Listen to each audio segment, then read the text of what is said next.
Di ujung barat Flores, Taman Nasional Komodo yang membentang seluas 1.700 km persegi menjadi salah satu permata wisata unggulan Indonesia. Gugus pulau berbukit savana, teluk-teluk biru, dan arus laut yang kaya kehidupan seolah menguatkan kesan purba di antara 5.700 ekor komodo yang menjadi penghuninya.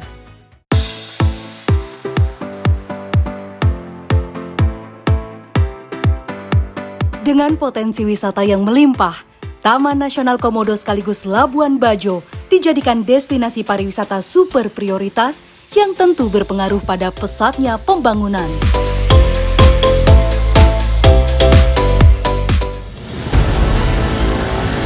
Namun ironi pembangunan akses menyelinap di kawasan yang tak jauh dari Labuan Bajo. Di Dusun Jamu, Desa Jamu Kecamatan Lunyuk Sumbawa, nadi ekonomi tersendat oleh penghubung yang tak pernah tuntas masalahnya. Inilah Indonesiaku.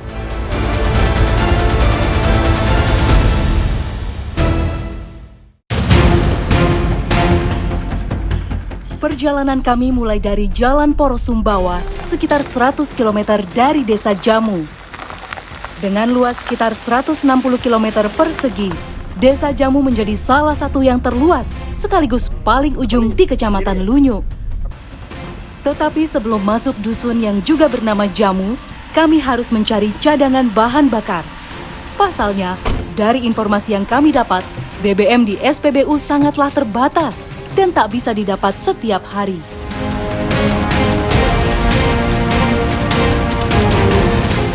Kali ini tim Indonesiaku akan mengarah ke Dusun Jamu dan di sana itu belum ada listrik dari negara, melainkan hanya menggunakan PLTS dan menggunakan genset.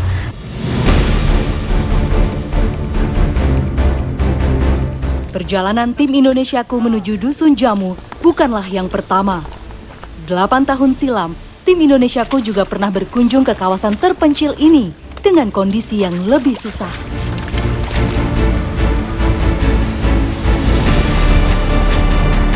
Mereka masih naik kuda untuk menuju ke Dusun Jamu. Itu bisa memakan waktu perjalanan sekitar 9 jam. Sedangkan sekarang ini sudah menggunakan motor dengan waktu tempuh 2,5 jam. Tapi nanti medannya seperti apa kita akan lihat pas di jalan. Tercatat sejak tahun 2020, warga Dusun Jamu dapat mengakses jalan dengan kendaraan bermotor. Meski jarak pusat desa dengan dusun hanya 17 km, kendaraan hanya dipacu pelan sehingga membutuhkan setidaknya 2 jam.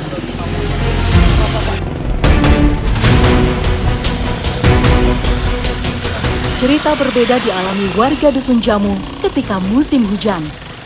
Jalan tanah yang dipenuhi lumpur bisa membuat waktu tempuh berlipat menjadi 6 jam. Ironisnya, jalan berbatu yang kami lalui adalah gabungan dari urunan warga serta sebagian dana desa. Tetapi meski tak ideal, inilah satu-satunya jalur yang mereka miliki untuk keluar masuk Dusun Jamu. Itu dari Pak Kadus ke Pak Kadus pernah mengajukan dan kita buat perbaikan jalan atau gimana gitu Pak? Alhamdulillah selama ini kan kita tetap kapasitas kita dari dusun itu kan ke desa. Terus Pak Kades dan kecamatan itu sudah berapa kali ketemu tapi belum ada respon terkait dengan ini, dengan perhutani ininya. Itu yang bikin Pak Kades masih gitu juga, makanya itu alasannya pemerintah kan. Masuk dalam daerah aliran Sungai Brangbeh, wilayah dusun dan desa Jamu memang dikelilingi banyak anak sungai. Nyaris di setiap lembah antara bukit, aliran sungai selalu kami temui sepanjang perjalanan. Tadi saya juga sempat beberapa kali itu kita hampir jatuh ya Pak ya, karena emang motor trail aja untuk jalan di sungai itu susah sekali, apalagi kalau motor biasa pasti nggak sampai. Selama perjalanan, saya menemukan ada 7 aliran sungai yang harus diseberangi oleh kendaraan bermotor. Terkadang, arus sungai yang kencang atau kedalaman yang lebih tinggi membuat kami harus memanggul barang bawaan agar tidak terkena air. Sungainya cukup dalam dan alirannya deras. Motor tidak bisa melintas dan terpaksa kita harus berjalan kaki menyeberangi sungai sambil membawa barang. Ya, hati-hati ya Mas kameranya tuh. Lihat nih Mas Anggit bawa kamera gede gitu. Pak ini arusnya lumayan ya. Arusnya sangat deras. Lebar sungainya sekitar 50 meter ada ini Pak ya. Nah, 1 meter dalamnya. Jadi kalau misalkan nggak pegangan takutnya kenapa-napa ya Pak. Nyebrang ini juga nggak mudah karena secara airnya tuh gede dan tinggi. Apalagi kalau misalkan musim hujan pasti lebih susah lagi karena udah airnya deras, terus di atas juga banyak air. Ya, saya tak menyangka bahwa kami harus berbalik untuk mengambil motor di seberang. Kondisi ini mengingatkan kami pada liputan 8 tahun silam. Bedanya, saat itu tim Indonesiaku hanya bisa menempuh perjalanan dengan berjalan kaki dan kuda sebagai pembawa barang.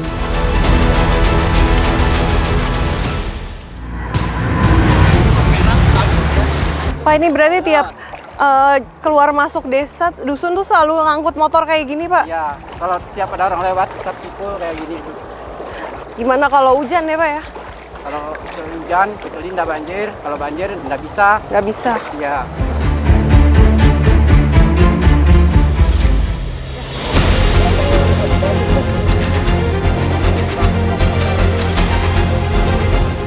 Perjalanan kami kali ini benar-benar menguras tenaga. Wajar kalau kami mendengar cerita, banyak dari warga Dusun Jamu yang sama sekali tak pernah keluar dari wilayahnya karena akses yang sangat terbatas. Setelah perjalanan yang panjang, akhirnya kami sampai juga di Dusun Jamu ya. Kalau untuk Pak Kadus sendiri rumahnya di mana Pak? Ini di Gang Nur 2 di sebelah. Oh, di barat sebelah ya? sana ya, sebelah barat.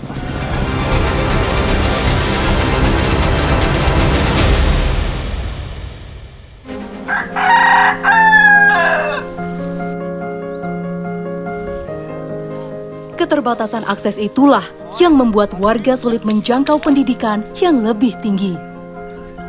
Sampai saat ini, Dusun Jamu hanya memiliki 1 sekolah dasar yang menjadi harapan satu-satunya bagi anak-anak untuk terus belajar. Tapi ada yang membuat kami bersyukur. Setelah tim Indonesiaku meninggalkan Dusun Jamu 8 tahun silam, ada perubahan yang lumayan pada gedung sekolah ini. Seperti inilah kondisi SD Negeri Jamu nih, bisa lihat di belakang saya itu gedungnya sudah cukup bagus ya, dan sudah ada sekitar 3 kelas gitu untuk mengajar kelas 1 sampai kelas 6 SD. Selain itu juga sudah ada ruang guru dan kantor. Nah, 8 tahun yang lalu tim Indonesiaku juga sempat ke sini dan kondisinya itu sangatlah miris. Di sini itu bisa dilihat gedungnya itu masih papan dan ruang kelasnya itu hanya 1 kelas untuk mengajar kelas 1 sampai kelas 6 SD. Jadi untuk fasilitas gedung tuh memang sudah ada perkembangan ya. Tapi meskipun begitu tetap masih ada beberapa kekurangan yang butuh dibenahi untuk mendukung kegiatan belajar mengajar di SD Negeri Jamu.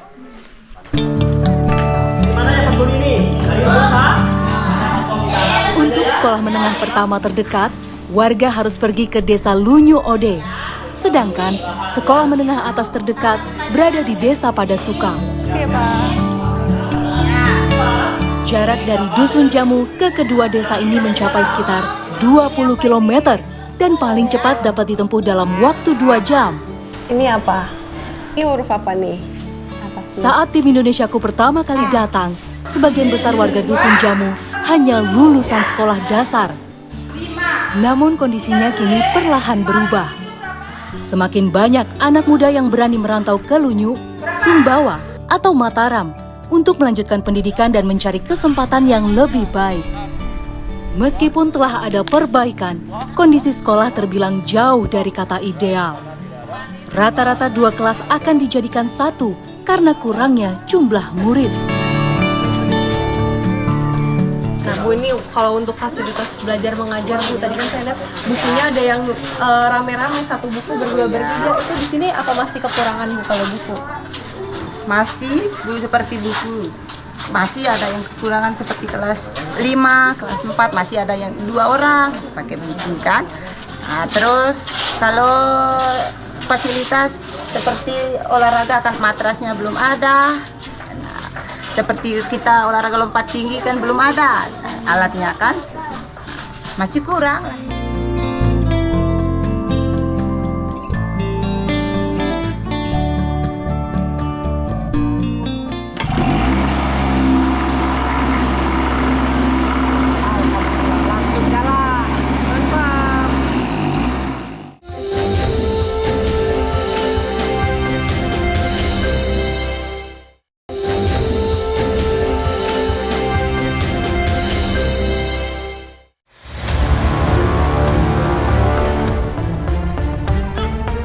Saat ini, hanya ada 69 kepala keluarga yang bertahan di Dusun Jamu. Sisanya memilih merantau semata-mata untuk mencari penghidupan yang lebih baik. Hidup tanpa fasilitas kesehatan membuat warga masih mengandalkan pengobatan tradisional.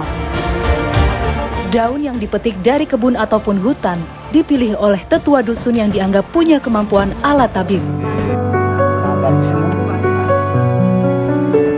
Pak, ini daunnya banyak banget, Pak. Ini daun apa aja, Pak? Ini obat ini ada 4 macam ini. Ini daun sentaro, ini dari ketinok ini dari sang ini dari peringgi. Jadi 4 macam obat ini. Sakit apa aja bisa, Pak, pakai ini berarti? Pusing kepalanya itu, sakit badannya itu, demam meriang itu bisa dipakai ini. Bisa, Pak. Semua itu bisa sembuh dia ini. Dari anak-anak sampai yang tua, bertahan hanya dengan pengobatan dari alam. Dengan komunitas yang terbilang kecil, kabar sakit dari seorang warga bisa cepat menyebar dan seringkali warga langsung berkumpul untuk menjenguk. Wajar saja, jika sakit yang diderita mulai memburuk, maka warga harus siap membuat tandu untuk membawa ke puskesmas terdekat.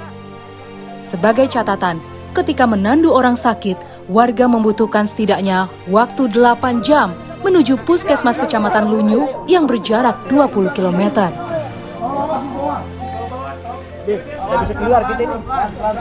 Oh, pelan-pelan. Karena di musim hujan ini kemungkinan besar ambulans itu tidak bisa memasuki Dusun Jamu, makanya seperti inilah cara untuk mengangkut ketika ada warga yang sakit, yaitu harus ditandu. Semakin buruk cuaca ataupun musim, semakin lama pula waktu yang ditempuh. Meski sebenarnya pemerintah Kabupaten Sumbawa sudah menyerahkan bantuan berupa ambulans double gardan, fasilitas itu biasanya berada di puskesmas kecamatan. Dan jika musim hujan seperti sekarang, pilihan satu-satunya hanya menandu. Pak, ini kalau ada orang yang sakit atau mau melahirkan berarti ngangkutnya emang selalu kayak gini, Pak? Iya, memang kalau pas hujan-hujan kayak gini kan otomatis ambulans tidak bisa naik nih, Mbak. Seperti ini kita tidak ada jalan lain. Ini bukan yang pertama, ini sudah yang ke-7 kali seperti ini nih. Pernah minta bantuan nggak, Pak, selain ambulans gitu, Pak, mungkin? Ya, yang pertama sekali kita tuh dari kemarin kan sudah kita coba minta dari Musrembang Desne ke Pak Kades. Tetapi sampai sekarang ini masih belum ada reaksinya seperti itu.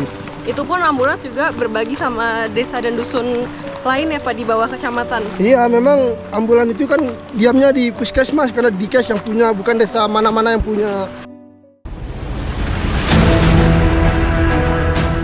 Di tahun 2017, ketika tim Indonesiaku pertama datang, Dusun Jamu sama sekali belum mendapatkan akses listrik dari negara. Kini, 8 tahun berlalu. Listrik PLN memang belum juga masuk, namun warga sudah memiliki panel listrik tenaga surya bantuan dinas sosial. Meski terbilang minimalis, tapi listrik ini cukup untuk mengurangi gelap yang selama ini mereka hadapi.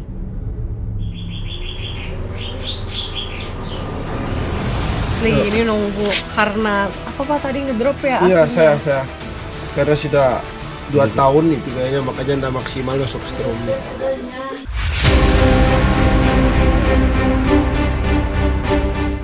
Sebagian kecil warga menyimpan mesin diesel di rumah sebagai cadangan untuk menyalakan listrik. Namun mesin ini pun tidak bisa dinyalakan setiap saat karena distribusi bahan bakar yang terbatas. Sekarang kita udah selesai isi minyaknya, terus sekarang Mas Anggit mau coba nyalain. Kita coba.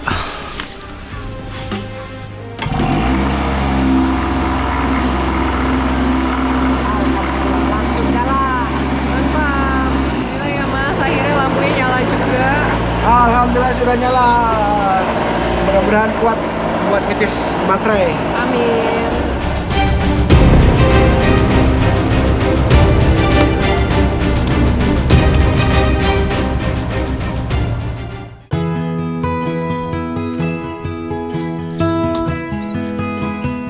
Mayoritas warga berprofesi sebagai petani padi dan jagung. Warga Dusun Jamu menyisihkan hasil panen untuk kebutuhan makan sehari-hari, sementara sisanya mereka jual ke Kecamatan Lunyu. Biasanya akan ada truk pengepul yang datang langsung meski ongkosnya terbilang mahal. Setiap 1 ton hasil panen, warga setidaknya membutuhkan Rp700.000. Dengan panen mencapai 5 ton, warga otomatis akan mengeluarkan biaya Rp3,5 juta. Sebuah angka yang terkadang membuat warga tidak mendapat hasil yang sepadan dengan modalnya. Tetapi jika musim hujan datang, warga akan memakai kuda, persis seperti 8 tahun silam. Jika saja di sini ada jalur yang bisa dilintasi oleh para warga, maka harusnya mereka tidak harus mengeluarkan biaya lagi dan mungkin bisa meraih untung lebih. Ini aja nih di depan kami masih harus menyeberangi sungai naik kuda ini.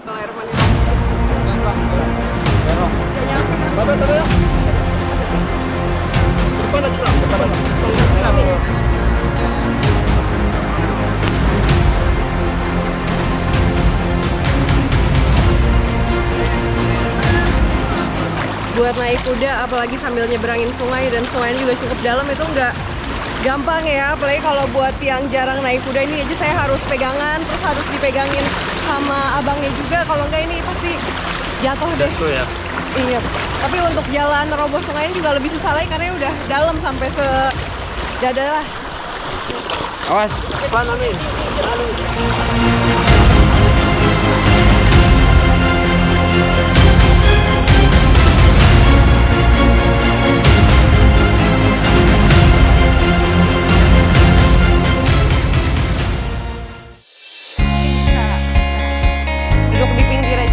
Keterbatasan akses keluar masuk Dusun Jamu tidak hanya menghalangi warga dalam mencari nafkah. Seringkali mereka juga kesulitan untuk membeli bahan pokok termasuk makanan sehari-hari. Kondisi ini membuat warga harus beradaptasi dengan alam dan mencari sumber makanan lain seperti ikan.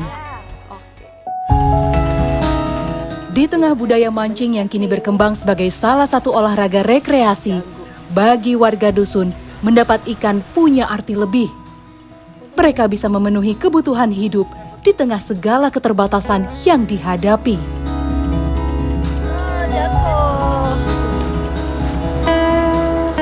Nih, bu umpannya.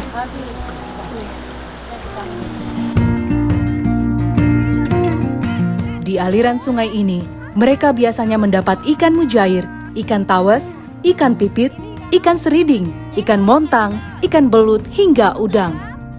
Setiap ikan yang didapatkan disimpan di dalam tas rotan khas yang mereka sebut ketekok, yang selalu mereka bawa setiap kali berada di tepi sungai. Kenapa Bu senang nyari ikan gitu? Kenapa nggak beli aja, beli sayur? Kalau ada orang bawa ke kampung itu kita beli. Nah, kalau musim banjir enggak sih. Kita tangkap di mana-mana, kita cari apa-apa yang kita dapat. Kita pergi ke kali, kita cari ikan di kali, kita naik ke gunung, kita cari sayur apa-apa yang kita dapat, Nak. Di musim hujan, warga Dusun Jamu merasa kesulitan untuk mendapatkan barang dari luar dusun karena akses yang rusak. Mau tidak mau, mereka harus berusaha bertahan dengan sumber daya alam di Dusun Jamu. Kenapa ini?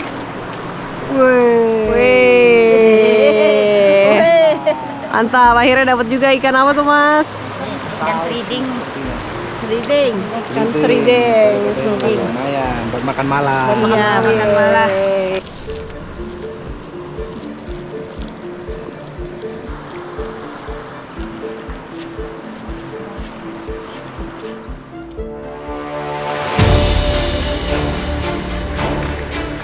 Perjalanan membawa kami ke Kecamatan Ropang, Kabupaten Sumbawa.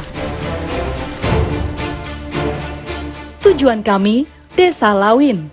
yang berada di perbatasan pegunungan dan pantai selatan Nusa Tenggara Barat.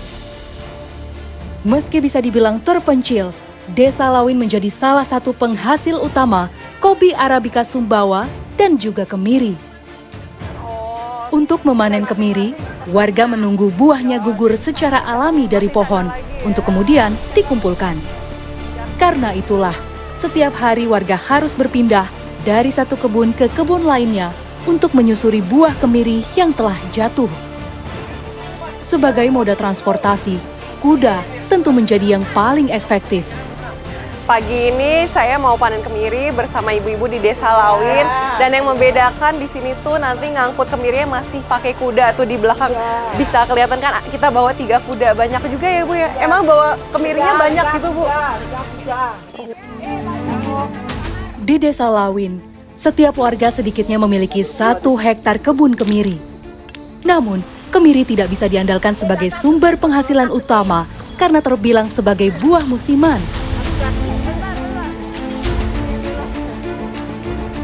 Meski begitu, kemiri tetap menjadi komoditas menguntungkan karena tidak memerlukan perawatan khusus.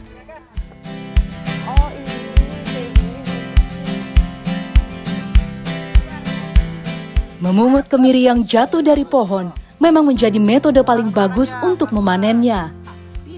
Saat jatuh alami, embrio biji kemiri sudah sempurna dan cangkang mengeras optimal sekaligus melindungi biji. Selain itu, kemiri yang jatuh alami akan menghasilkan minyak yang lebih banyak dibanding dipetik lebih awal. Bu, kalau misalkan ngambil kemiri nih Bu, sehari-hari kayak gini, itu dibayar nggak sih Bu? Enggak dibayar, kita besiru, Besiru, apa itu Bu besiru? saling bantu. Berarti ini semua temen aja Ibu, tetangga gitu saling Iya, bantu. tetangga saling bantu.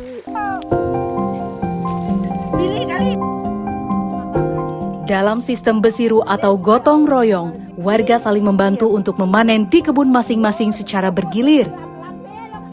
Hari ini, mereka membantu di lahan milik salah satu warga. Esoknya, berpindah ke lahan yang lain. Dengan cara ini, setiap keluarga dapat menyelesaikan panennya tanpa harus menambah beban biaya. Gotong royong inilah yang menjadi nafas kehidupan di Desa Lawin.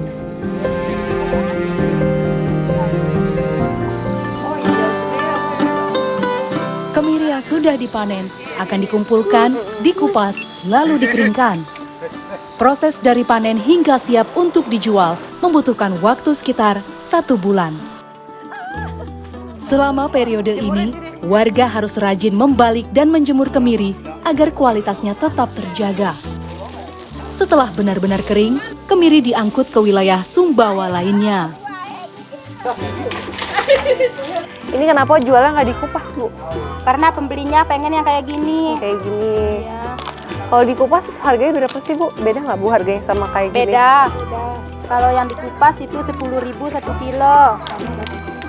Ini 30. Oh 30. Ya, 30 1 kilo. 30 sekilo, 3 kali lipat berarti ya Bu ya? Bedanya 5.000. Bedanya 5.000. Kalau yang belum dikupas ini kan 3 kilonya 25. Kalau yang sudah dikupas itu 1 kilonya 30.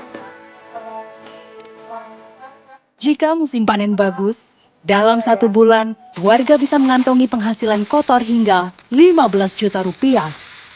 Sayangnya, pendapatan dari penjualan kemiri harus terpotong untuk biaya sewa truk yang mengantarkan hasil panen ke pengepul.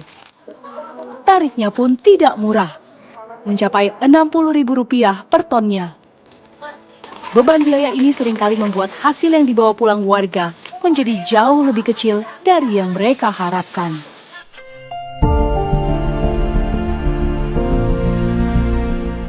Karena kebutuhan kuda yang masih ada sampai sekarang, sebagian warga Desa Lawin fokus pada peternakan kuda sebagai jalan mencari nafkah. Salah satunya adalah Iman. Pria parubaya ini sekarang memiliki 10 ekor kuda yang telah ia rawat selama belasan tahun. Selesai bekerja, kuda biasanya dimandikan di aliran sungai terdekat. Mandi dengan air dingin bisa mengurangi inflamasi otot, mengurangi nyeri, serta membantu pemulihan setelah kerja berat. Sebagai hewan yang sangat aktif berkeringat, kuda harus rutin dimandikan agar terhindar dari resiko heat stroke. Tergantung juga kalau cuaca terang bisa dalam seminggu 3 kali dimandi. Enggak ya, sehat terus ya dia ya. Kayak mungkin Keluhannya dia ini tergantung medan jalan, Mbak. Kalau jalannya sempat berbatuan, jalannya sih agak susah dia, soalnya kakinya agak sakit kan. Tapi kalau pas kondisi lewati jalan yang sudah ada batuan, normal sudah jalannya lagi. biasa aja.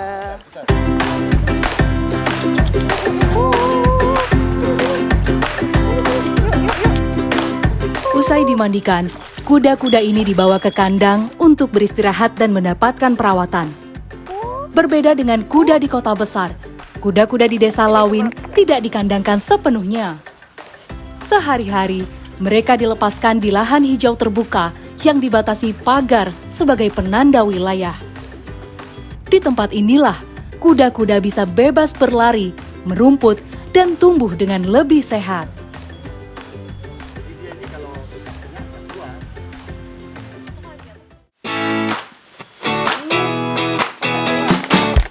Air garam hanya menjadi faktor penunjang untuk membantu menjaga stamina kuda. Namun bagi Iman, hal terpenting yang harus selalu diperhatikan adalah pemberian pakan secara teratur 2 kali sehari. Rutinitas ini bukan hanya menjaga kekuatan kuda, tetapi juga menjamin mereka tetap sehat dan siap membantu pekerjaan di kebun. Kedatangan kami di Desa Lawin bertepatan dengan acara Festival Pari Rimiri atau acara penanaman ribuan bibit kemiri di kebun warga. Sebelum acara dimulai, warga akan memasak bersama menu-menu yang didominasi dengan bumbu kemiri.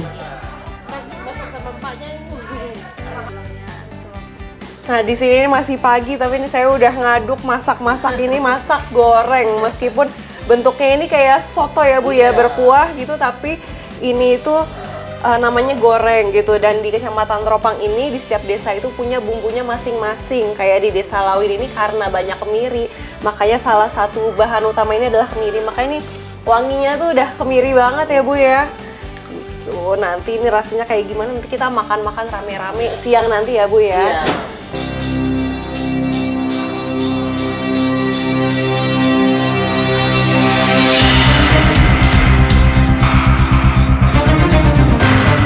Sebelum memulai festival, warga akan melakukan ritual Nepi Moda yang melibatkan tokoh adat dan sandro atau dukun adat.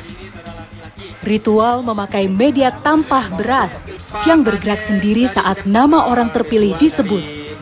Nama itulah yang akan melakukan penanaman pertama dari bibit pohon kemiri.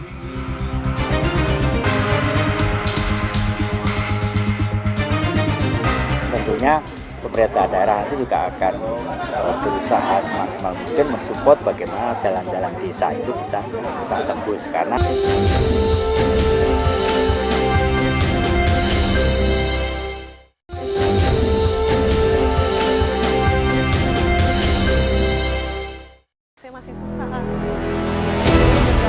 Berada di 600 meter dari permukaan laut, wilayah Lawin yang berbukit dengan suhu yang sejuk dinilai ideal sebagai salah satu lahan penanaman kemiri.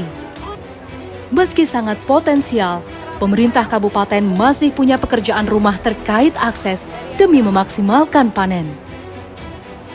tentunya pemerintah daerah itu juga akan berusaha semaksimal mungkin mensupport bagaimana jalan-jalan desa itu bisa kita tembus, karena apa? Ini kalau tidak bisa kita tembus ya kita sulit untuk memeliharanya. Maka nanti untuk hasilnya yang akan kita panen kan perlu jalan menuju lokasi. Maka model jalannya ya nanti kayak padat karya gitu kan, jalan yang tembus, pemadatan, lalu nanti bisa dilalui oleh kendaraan. Di tengah keterbatasan yang masih membatasi langkah warga Dusun Jamu dan Desa Lawin, harapan itu tidak pernah benar-benar padam. Sementara Dusun Jamu terus bertahan, Desa Lawin perlahan menata diri, membangun kekuatan melalui pertanian dan peternakan yang semakin dioptimalkan.